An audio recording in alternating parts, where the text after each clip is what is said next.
Hey everyone, welcome back. We're diving back into some entitled people stories.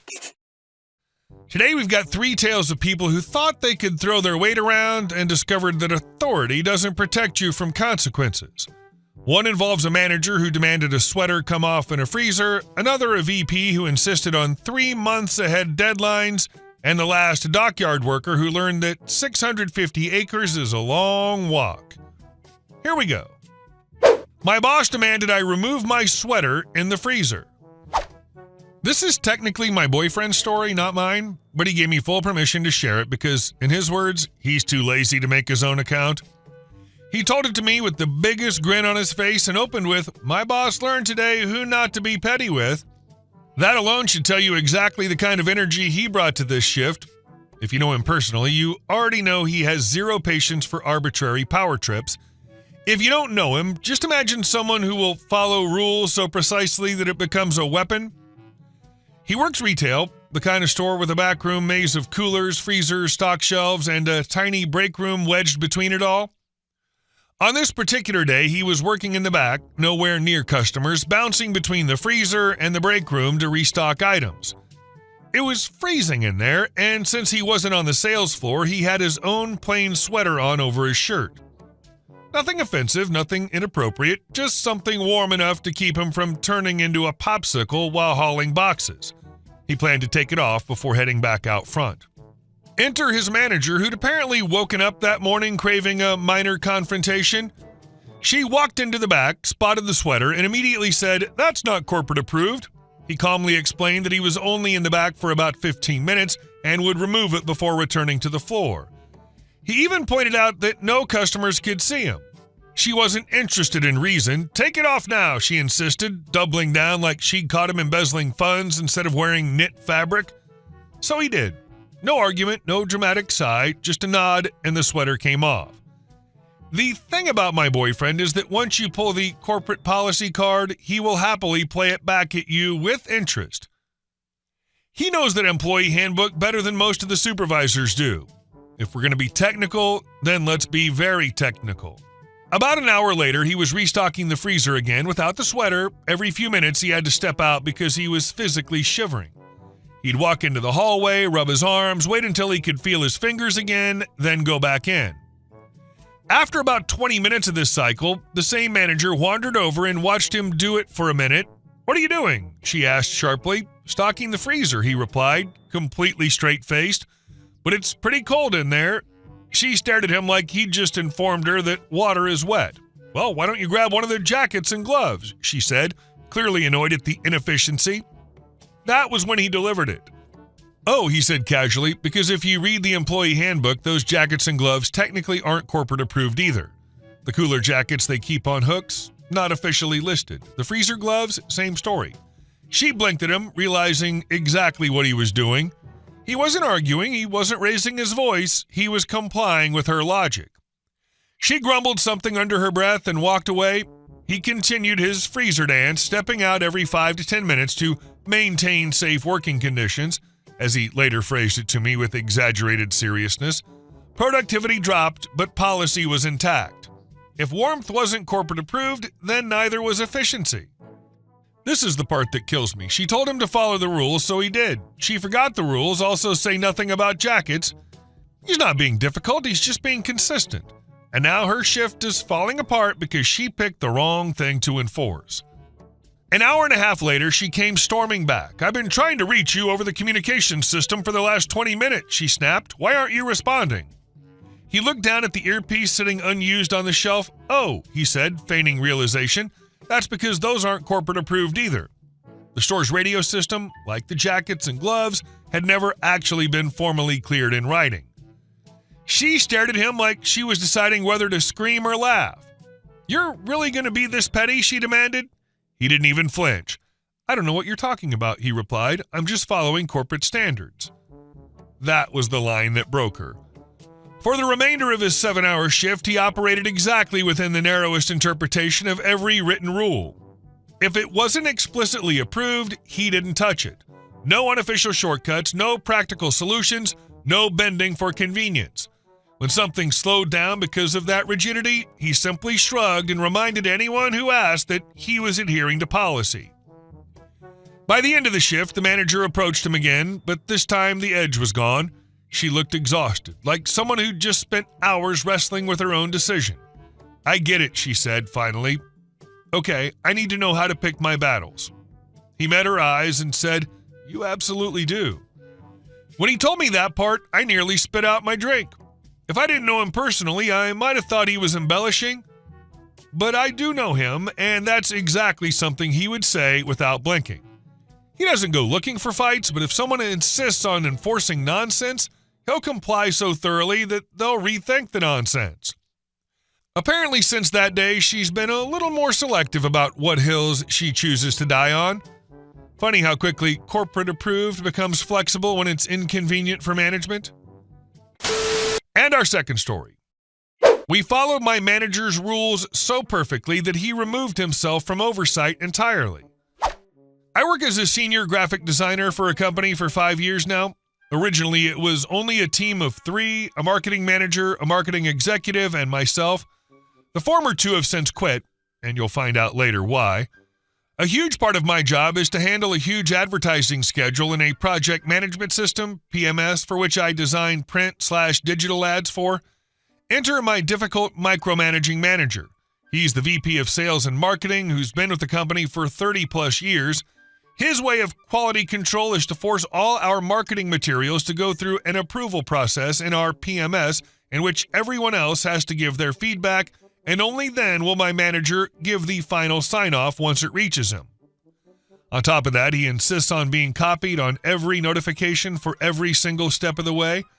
So every single ad I produced had to be sent through our PMS while tagging the product managers and proofreaders. Those individuals would then comment feedback for changes needed, or if the ad is approved, they'd mark it complete and then send it along to the next person. It would end with this micromanaging manager who'd have the final say on whether it's good to be sent out or not. Sometimes the process would be flawless, as everyone would approve it the first time with no changes needed, but when it got to my manager, he'd reject it and I'd have to do it over pending his remarks. The thing with our PMS is that you can see timestamps of when people viewed updates. He's on our project board, so he gets all the updates, and he could have easily interceded earlier and let me know if changes were needed to pass his check so I'd not waste my time. But because of the way he is, he only wants to see the final drafts after everyone else sees them. Everyone else always seems to move things along in a timely fashion, but when it finally gets to my manager, he'd just let it sit. And then you'd have to constantly check to see if he marked it off. When I pushed back and stated how arduous this all is, his tone-deaf reply was to have it done 3 months in advance. He also insisted that the ads I produced have to look different each time for each publication's insertion order. So after 4 years of handling all this by myself, I was barely meeting deadlines, and the quality of my work started slipping as I was making really stupid mistakes.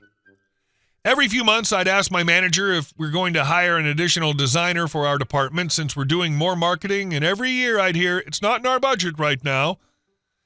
Things came to a head during one of my biannual reviews, where I told my manager bluntly, in front of HR, that we desperately needed to hire an additional designer, as there was no way for me to hit the 3-month-ahead goal that he keeps parroting. He actually asked me, and I quote, "Is it typical for companies to have more than one graphic designer?" I'm dead serious. I showed him how I handled everything by myself as best I could at that point, and I was getting burnt out. For those that may ask why I stay, they compensate me very well without having to commute into a major metropolitan city. A golden handcuff situation, if you will. By the end of the meeting, my manager finally caved and gave me permission to hire an additional designer who started with us this past January. While showing him the ropes on our design systems, he told me the manager said something snarky to him along the lines of, "I never imagined having to hire 2 designers. You guys should have no problem being 3 months ahead on ads now." Are you kidding me? Over the years, I watched my manager as he hired a plethora of account executives and replacements for our department, most of whom quit within months under his watch. But he's going to give me crap for needing 1 designer after I made things work for 4 years by myself? I was so infuriated by his comments that I decided he wants ads done 3 months in advance? Okay, bet. 4 years of doing it alone, and he has the nerve to act like hiring one more person is some huge favor? Then he makes that snarky comment to the new guy? He basically dared you to prove him wrong, and you took the dare. I trained the new designer on our approach to the advertising schedule and the PMS and the ins and outs of the approval process, and we went to work. We both proceeded to bury my manager in notifications as we churned out ad after ad after ad, pushing items through the pipeline with my manager receiving notifications on every single update. When the tasks ended at him and we got no response, we set up automations to ping him every hour calling for his approval. We also would send detailed weekly reports stating our progress and also made it inherently clear to mention our goal was to be 3 months ahead of deadlines. By this past May, in time for one of my biannual reviews, my manager made an announcement. He announced my coworker, the marketing assistant, would be promoted to the vacant marketing manager position.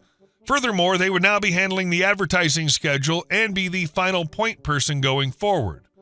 My manager also asked to have all notifications for him be removed as he didn't have the bandwidth anymore to monitor it and is taking a step back from overseeing us. We collectively broke my manager after only 5 months of doing exactly what he asked. And I've got to say, things have improved greatly so far. Our new marketing manager is very laid back, and we're still getting things done ahead of schedule, and he's really good at what he does. We've also since hired 2 more additional employees for our department, and we've been steadily growing.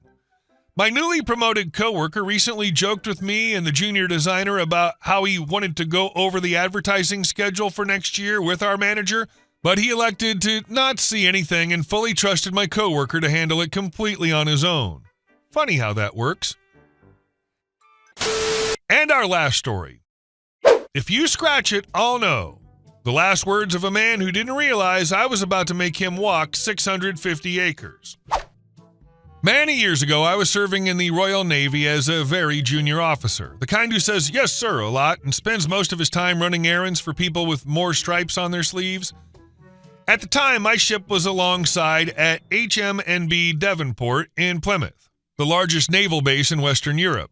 Devonport's enormous, stretching roughly 2 miles from end to end, and when your ship is berthed at the southernmost jetty, every trip across base can feel like a small expedition.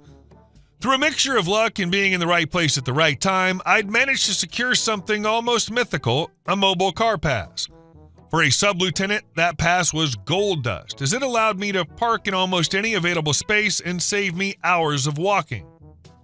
The pass was displayed in the windscreen and clearly showed my rank, name, and vehicle registration. It was designed for flexibility and was highly sought after by junior officers constantly being sent on gopher missions across base. On the morning in question, I just returned from one such errand and attempted to park near the jetty by my ship. Unfortunately, the usual spaces were full, and after circling once, I found a clear parking bay outside a nearby workshop. There were no signs reserving it, no painted names, nothing indicating it belonged to anyone in particular, so I pulled in and returned to the ship without another thought. A couple of hours later, I was dispatched again, this time accompanied by another junior officer. We stepped out off the gangway in our uniforms and headed toward my car. As we rounded the corner, I saw a white van parked directly behind mine, neatly blocking me in. At first, I assumed it was a delivery vehicle and the driver would be back shortly. Still, time was ticking, so I decided to ask around. I walked into the adjacent workshop and approached the first civilian contractor I saw, a man in oil-stained overalls. "Excuse me," I said politely, "do you know whose van that is outside?" He glanced toward the door and replied, "Yeah, mate, that's Dan's." I asked where I might find Dan, explaining that his van was blocking my car. Without missing a beat, the contractor bellowed across the workshop, "Dan, that Navy C-word's here about his car." Out of a side office emerged a mountain of a man, also in grimy overalls, with an expression that suggested he'd been waiting all week for an argument. "You parked in my effing space, you effing C-word," he roared. I was fairly certain it wasn't his space, but escalating the situation with a man built like a brick wall seemed unwise. "I'm sorry," I replied evenly. "I didn't realize. Could you move your van so I can get out, please?" He crossed his arms. "Nope, I'm on my lunch break, and I don't do any work for you Navy lot on my lunch break." It was 10:30 in the morning. I asked when he might move it, and he said, "When I go home. Now, F off." That was the moment I realized brute force or reason wouldn't work. What I needed was creativity. He could have just moved the van, 5 minutes of his time. Instead, he decided to be a wall about it. 10:30 is not lunch. He just wanted to make someone feel small. That's the kind of person who needs a long walk to think about their choices. I put on my most conciliatory expression and said, "Look, clearly we've started off badly. You're on your break and I shouldn't have parked there. How about this? Give me your keys and I'll move your van. I'll move my car out and then park your van properly for you." Dan looked at me suspiciously, clearly weighing up whether this was a trap. Eventually, perhaps reassured by my uniform and calm tone, he tossed me the keys. "Fine, if you scratch it, I'll know." Outside, I tossed my own car keys to my colleague and said quietly, "Follow me." I pulled the van forward to free my car, and once he was clear, I set off. Instead of neatly repositioning the van nearby, I drove toward the far end of the dockyard. Devonport covers roughly 650 acres, and from one end to the other is a good 3 to 4 miles by road. I parked the van in a cluster of similar white vans near a remote building at the opposite extremity of the base. Then I hopped back into my own car and we returned to the workshop. I walked back inside and handed Dan his keys. He looked annoyed. "Took your effing time? Never driven a van before?" I shrugged lightly and said, "Only done a couple of miles in one before. It's all a bit new to me." He grunted, pocketed the keys, and told me not to park in his space again. I assured him I wouldn't. That afternoon, our ship sailed. I never saw Dan again and never heard what became of his search for the van. Given the size of the base, I imagine he had quite the walk before realizing it wasn't simply around the corner. At the very least, he would have spent a good portion of his afternoon wandering 650 acres looking for a vehicle that had been relocated with great care. I like to think he had plenty of time to reflect on the value of basic courtesy while doing so. If there's one thing these 3 stories prove, it's that management often forgets rules apply both ways. Story 1 was policy as a mirror. The manager demanded compliance with corporate standards. The boyfriend complied so perfectly that productivity ground to a halt. No jackets, no radios, no efficiency, just shivering and freezer breaks. By the end of her shift, she was begging him to stop. He didn't. He just reminded her she'd started it. Story 2 was systemic overload. The VP wanted ads 3 months ahead, a ridiculous demand from someone who sat on approvals for weeks, so the OP and his new hire flooded the pipeline. Notifications every hour, weekly reports hammering home 3 months ahead. 5 months later, the VP removed himself from oversight entirely. He didn't have the bandwidth anymore. Funny how that works. But story 3 takes the prize, not because of the prank, though driving a man's van to the far end of a 650-acre naval base is legendary, but because of the walk. Dan had hours to think about his choices, hours to wander past buildings and docks, searching for a van he'd handed over to prove a point. And the OP? He sailed away that afternoon, never to return. The last image is perfect. A massive man in oily overalls trudging through Plymouth, realizing somewhere around mile 3 that maybe, just maybe, he should have just moved the damn van. Which story had the best entitled person takedown? Vote in the comments, 1, 2, or 3.